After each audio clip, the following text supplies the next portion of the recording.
Kung matatandaan nyo, nung tumatakbong presidente si dating Pangulong Duterte sa debate, na itanong po ito ni Karen Davila, na kung saan mga kababayan, ito pakinggan natin. Kaaway mong illegal na droga, anong gagawin nyo sakaling malaman po ninyo na isa sa mga anak nyo ay gumagamit ng illegal na droga? Patayin mo. May anak po ba kayong nalulong o gumamit ng illegal na droga? Everything is okay. Everybody is okay, sir. My order is, even if it is a man, kill him. Yan yung sabi ni dating Pangulong Duterte, mga kababayan. Ngayon, punta tayo dito. Alam nyo ba, sabi ko sa inyo, pag ang nag-splok ng balita, kahit nung nasa showbiz pa tayo, mga kababayan, nung nagpahinga tayo pansamantala sa politika, nag-showbiz tayo, kapag ka nag-splok ng balita, etong si Christian Albert Gasa, or etong si Sian Gasa, mga kababayan, may laman po yan. Video na lang talaga yung kailangang hintayin. Yung mismong live niya. Ngayon, mga kababayan, nag-post po kasi etong si Sian Gasa. Hindi ko alam kung ang tinutukoy ditong letter D, Duterte ba? O yung ipinagbabawal na bato. Pero ang sabi kasi dito, mga kababayan, wait lang, lakihan ko lang. Eto, yan. Ang sabi kasi dito, mga kababayan, meron kasi siyang pito na nilabas pero wala yung naandi dito sa post niya. Sabi dito, ang pinakabata ay isang kumpirmadong D user na na-verify mula sa maraming mapapagkatiwalaang source na may konkretong ebidensya na hindi namin may upload dahil sa mga legal na kahihinatnan. Yan po yung sabi dito, mga kababayan. Walang kinalaman ng ama, walang idea ang ama. Ibig sabihin, mga kababayan, wala daw kinalaman yung tatay sa paggamit ng anak ng ipinagbabawal na bato or damo. Ngayon, mga kababayan, sabi pa dito, nabulag ang mga nakakatandang kapatid. Hindi nila alam na user pala ang bunso nila. Gaano kaya katindi yun, mga kababayan? Nabulag, ibig sabihin, baka nagbulag-bulagan yung mga kapatid, mga kababayan, kasi hindi nila alam na eto pong kanilang bunsong kapatid user pala daw po o gumagamit, baka mga kababayan, ng Mary Jane or di kaya naman ng ipinagbabawal na bato. Akala ko ba galit yung tatay sa ipinagbabawal na bato? Ba't yung anak ngayon, mga kababayan, di umano, nare-relate or naiikabit sa paggamit ng ipinagbabawal na bato? Ngayon, ipagpatuloy pa natin, mga kababayan, dito. Or Mary Jane or Mary Jane. Ngayon, ipagpatuloy pa natin. Sabi pa dito, ang mga kilos ng bunso ay hindi nagpapakita ng mga pagpapahalagang moral ng pamilya. Panglima, ang masamang ugali ng bunso ay hindi sumasalamin sa mga prinsipyo ng ama. Pang-anim, hindi ginagawang itim ng itim na tupa ang mga puti. Huwag sisihin ang magkapatid. Yan po yung sabi dito.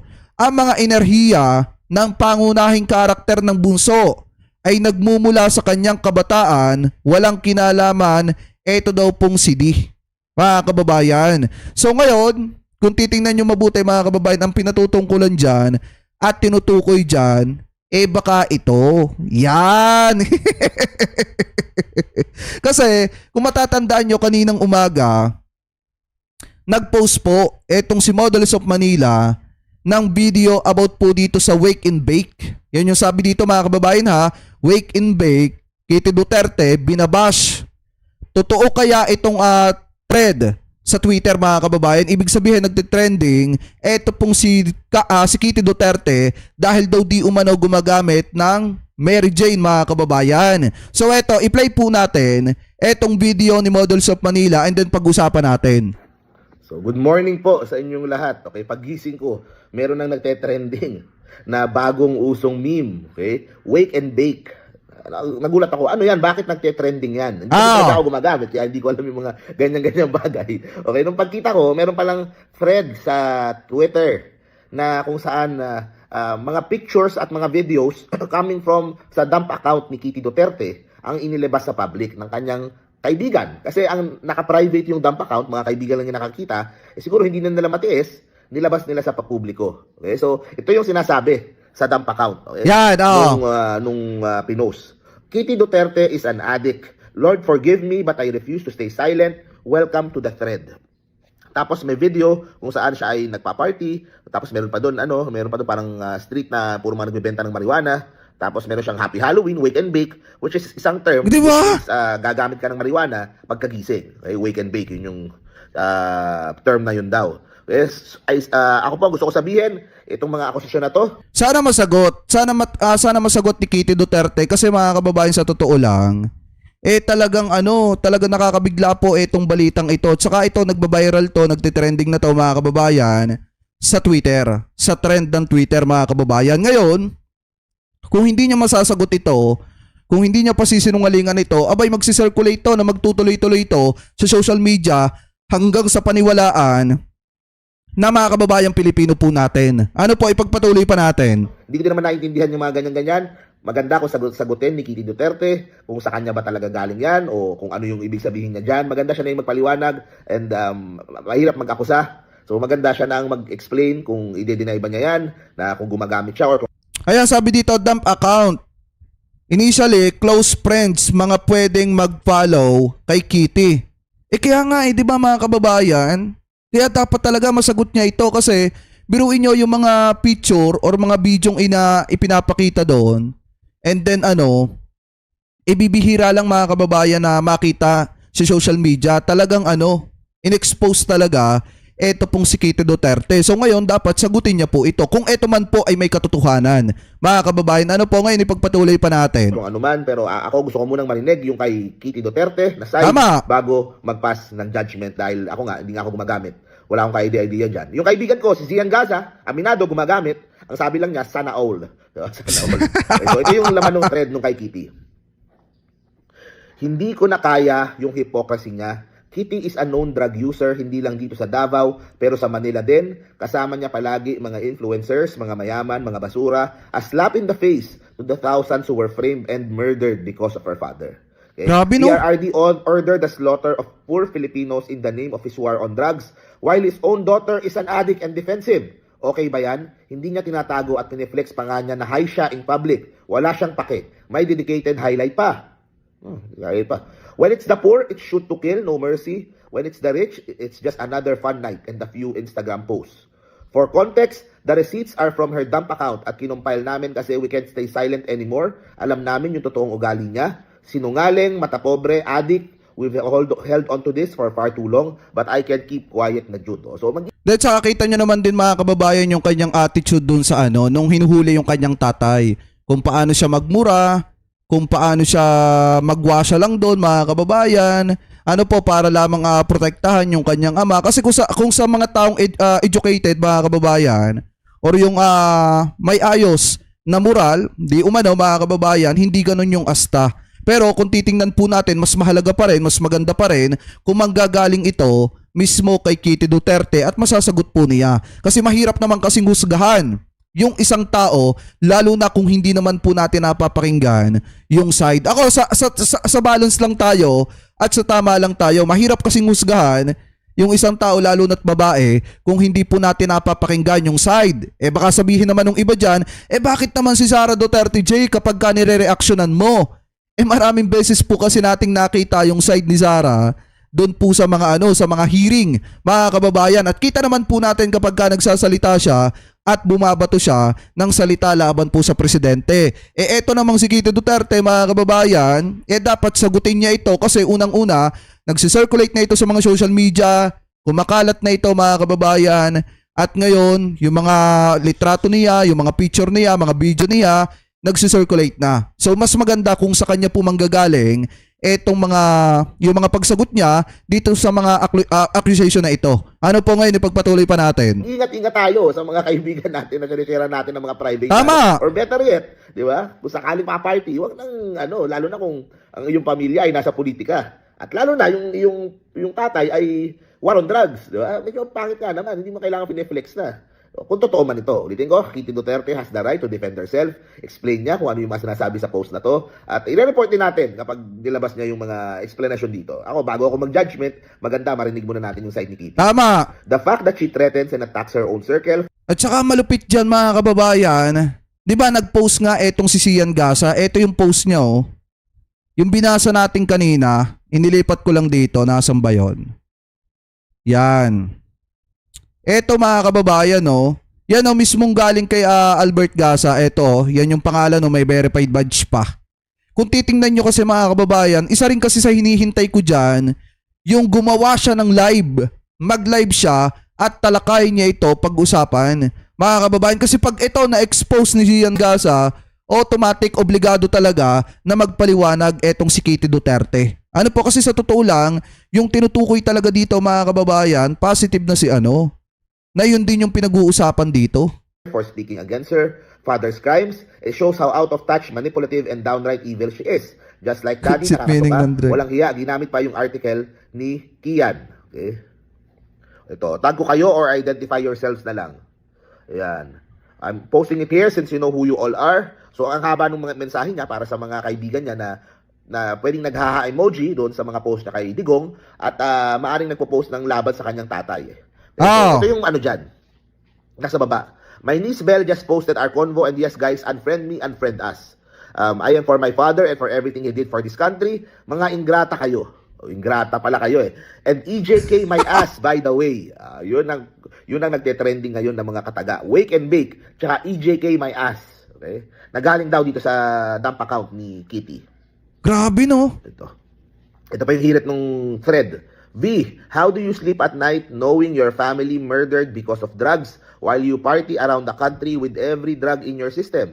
Most of those people were poor, innocent, and were not given due process or arrest warrants. Alam ko, favorite buzzwords mo yan. Yun. Yung arrest warrant tsaka due process. This is for Kian De Los Santos and for every life stolen by Duterte's bloodstained regime. For the tens and thousands murdered in the name of money and power. No more silence, no more blood. Si Lord na bahala sa mga Duterte. We will never forget this. Alam nyo, may nakausap ako na isang supporter ni Duterte kahapon. Grabe no? Nagugulat ako doon sa ano niya sa mga linyahan niya sa akin. And talagang naniniwala siya. And nakita ko kung paano, ang sabi sa akin, alam mo bakit nila kinulong si Duterte? Mga gago lang naman ang pinapatay nila. Mga gago lang naman ang mga pinapatay niya. Sabi ko, teka, kahit gago po yan, hindi po dapat patayin yan. Kasi po, hindi naman pwede pumatay ng kahit sino lang. So, sabihin natin, di ba? Let's say, mas tahimik nga yung barangay, pinatay mo lahat ng mga gago. Di ba? Paano kung anak mo yan? Paano kung apo mo yun? Yung gago, okay lang ba? Nagulat ako, sabi ng kausap ko, okay lang daw. Na, grabe no? Anak gago naman, kung ganun yung gagawin ng gobyerno, papatay. Meron akong kilala na ano niya, nakapamilya niya. Paano pag siya yung pinatay? Okay lang din sa inyo. So, yun ang punto ko it only hurts when it happens. Hindi, ang masakit kasi dyan mga kababayan, kung bakit dapat idinadaan sa due process, paano kung yung isang binawian ng buhay, may anak na 5, o may anak na 10, tapos wala ng nanay, and then yung tatay na lang, pagpalagay natin, yung tatay na lang ang nag-aalaga dun sa mga bata na yon. Anong mangyayari dun sa mga bata kung yung tatay halimbawa, binawian ng buhay dahil sa maling pulisiya ng dating administrasyon? Ilang buhay yung pupurwisyuhin ng anong yon, nung pangyayaring yon? Biruin nyo, pagpalagay natin may anak na 6. Tapos tatay na lang yung nag-aaruga dun sa 6 niyang anak. Tapos binawian pa ng buhay. So pati yung 6 na yon mga kababayan, yung kaliliitan pa ay pagpalagay natin na mga bata, anong mangyayari sa buhay ng mga batang yon? Diba? Biruin nyo mga kababayan, yan po kasi yung mga senaryo na iniisip ng iba mga kababayan po natin kung bakit isinisigaw nila na dapat mabigyan ng hustisya yung mga nabiktima. Hindi naman po kasi mga kababayan, yung mga mismong adik yung ipinaglalaban natin dito yung mga inosenteng na biktima nung panahon ng dating administrasyon. Wala po tayong pakialam doon sa mga halangang bituka, bahala sila doon. Pero sana naman, yung mga inosenteng nadamay, bigyan din nila ng pansin. At sana yung mga bata na nadamay mga kababayan ng panahon na yon, sana maisip din nila yon. Na sana, kung sa kanilang pamilya nangyari yon, baka mas matindi pa yung ginagawa nila ngayon na pagsigaw laban po sa dating gobyerno ni dating Pangulong Duterte. Kasi sa totoo lang, bilang isang magulang mahirap mawala ng anak. Bilang isang nanay naman, mahirap mawala yung kanyang anak sa kanya.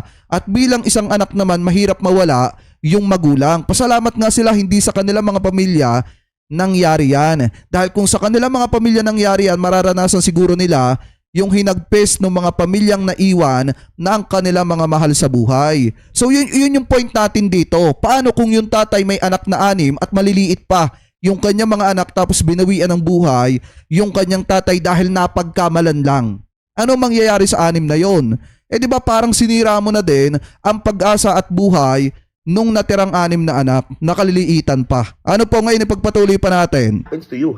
May linya si Kitty Duterte dito eh. Meron pa siyang linya dito na sinabi niya, ito. Ayan. Everything is funny until it happens to you. Hindi, ito pala, dami account ni Kitty Duterte, mga kababayan. Di umano ha, pakitama na lamang po ko. Okay? Sinabi ni Kitty Duterte, kasi pinagtatawan daw yung lolo niya. Ganyan din sa EJK. Maaring tinatawanan nila yung mga pamilya ng EJK victims. Ang daming haharyak. Yung mga event kahapon ng EJK families. Everything is funny until it happens to you. Tama, totoo yan. Tapos ito pa, meron pa siya sinabi dito. Di umano, si Kitty daw to. To those who perpetuated the abuse yesterday, I look all of you in the eyes. I saw you, I know you, I remember you as someone who's never felt guilty in her entire life. I'm telling you, I have no conscience. Wait for me. Pati anak ng anak nyo, I swear on everything. O, parang si Inday din pala ito. Kapatid nga. I never felt guilty in my entire life. Walang konsensya. Okay? At ito, Grabe, ang no? pangalan nga, si Purple Kush Bakey. O, doon sa pangalan pa lang, sa IG account ang tanong, dine-activate na kaya niya yung IG account. Check natin as we speak. Na-deactivate na kaya. Grabe no, mga kababayan. Katulad din to ni Sara Duterte, walang konsensya. Pero sana sagutin niya to, mga kababayan, kasi unang-una, nagsisirculate na ito sa mga social media. Ngayon, kapag hindi niya sinasagot yan, palalim ng palalim, yung pag-iisip ng mga kababayang Pilipino natin na may katotohanan, etong kumakalat na ito na kung saan gumagamit siya, mga kababayan, ng ipinagbabawal na damo at kung ano-ano pa. Ano po, ipagpatuloy pa natin.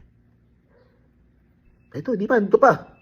Buhay pa. Ito pa yung Purple Kush Bakey, which is dump account to. Kasi dump account nga, hindi main account. Ito for close friends. Ibig sabihin, ang pinapayagan lang niyang mag-follow sa kanya dito, yung mga talagang very close sa kanya. Okay? So, yun ang punto ata dito. So, hindi ko alam kung siya to. Sagutin ni Kitty Duterte kung siya ba talaga to or hindi, o baka naman pero yun na nga. Ang mga nagsasabi daw, yung mga nakakilala sa kanya. So, maganda, it comes from her. Pero kung totoo nga na siya ay gumagamit ng mga kung ano-ano, pangit nun. Sana naman hindi. Okay, so, see you po sa next video natin, guys. Wake and bake. Good morning. So yan, mga kababayan, kung titingnan nyo, bukod doon sa post ni Sian Gaza, ito, yan. Bukod sa post ni Christian Albert Gaza, naglabas din yung isa sa mga kaibigan natin ng video patungkol po dyan. Ang pinakamainam at pinakamaganda dapat sagutin nitong si Kitty Duterte. Pero tandaan po natin, wag sana natin pagtawanan yung mga pamilya na tuwan-tuwa ngayon na naghihintay ng hustisya dahil sa naaresto. Eto pong si dating Pangulong Duterte. Kasi, di ba dati pinagtatawan-tawanan yan na mga taga-suporta ni dating Pangulong Duterte at ngayong naaresto etong si dating Pangulong Duterte, lahat ng kanyang mga taga-suporta nagiiyakan yung iba halo-halo na yung emosyon. Kaya nga ito yung kasabihan Ngayon tumatawa-tawa kayo dahil hindi nangyayari sa inyo yan. Pero kapag ka nangyari sa inyo yan, ewan ko lang, mga kababayan. Ano po, so ngayon, magsilbing aral ito sa mga kababayan Pilipino po natin na hindi porket nasa kapangyarihan ka, pakiramdam mo wala nang katapusan yan. May katapusan po yan, mga kababayan. At yan nga po yung sinasabi na may expiration yan. Kapag ka dumating yung point na wala ka na sa kapangyarihan at may mga nagawa kang mali, talagang sisingilin ka po niyan sa huli. At ang pinakamatindi pa dyan, mga kababayan, kapag ka matitindi pa, yung mga nagawa mong pagkakamali, talagang pagbabayaran mo yan. At yan ngayon ang nangyayari kay dating Pangulong Duterte, na kung saan mismong siya na nga ang nagkumpirma na siguro eto na yung time para panagutan niya lahat ng mga pananagutan dun po sa kanyang pulisiya. At kahit papaano naman, mga kababayan, eto yung pinakamaganda dito kay dating Pangulong Duterte, sumama siya ng matiwasay, walang naging kaguluhan na grabe, mga kababayan, at talagang hanggang sa huli iniisip niya pa rin yung kapakanan ng mga kababayang Pilipino po natin na wag nang magkagulo. Kaya sana yung mga taga-suporta ni dating Pangulong Duterte maunawaan na kung si dating Pangulong Duterte nga sumama ng matiwasay, sana eto mga taga-suporta niya tanggapin yung katotohanan na kailangan po talaga niyang harapin yung kanya mga pananagutan. May mga abogado siya. Tutulungan siya ng gobyerno, mga kababayan. Kung wala siyang kasalanan, maabsuelto po siya. Ganun lamang po kasimple. Kung wala siyang kasalanan, makakauwi siya ng Pilipinas, maabsuelto siya, at makukuha niya lalo yung simpatsya ng mga tao ngayon na mga sumusuporta sa kanya na halo-halo yung emosyon at maipagmamalaki siya lalo dahil nga nalampasan niya yung matinding hamon na yon sa kanyang buhay at napatunayan niya na inosente po siya. Pero kapag ka napatunayan na siya po ay nagkasala, sana tanggapin po natin ang maayos at mahinahon yung magiging resulta ng investigasyon at paglilitis nitong International Criminal Court. Huwag na po tayo makipagbatuhan ng putik. Huwag nyo nang batuhin ng putik ang gobyerno ni PBBM dahil kung hindi naman talaga bumato ng paulit-ulit ng putik itong mga taga-suporta ni Digong, hindi naman po yan mangyayari sa kanya. Baka nag-protect ang presidente natin kay dating Pangulong Duterte. Kaso nga lang ang problema, paano mo nga naman ipaglalaban at poprotektahan yung taong halos araw-araw dinudurog yung pagkatao mo?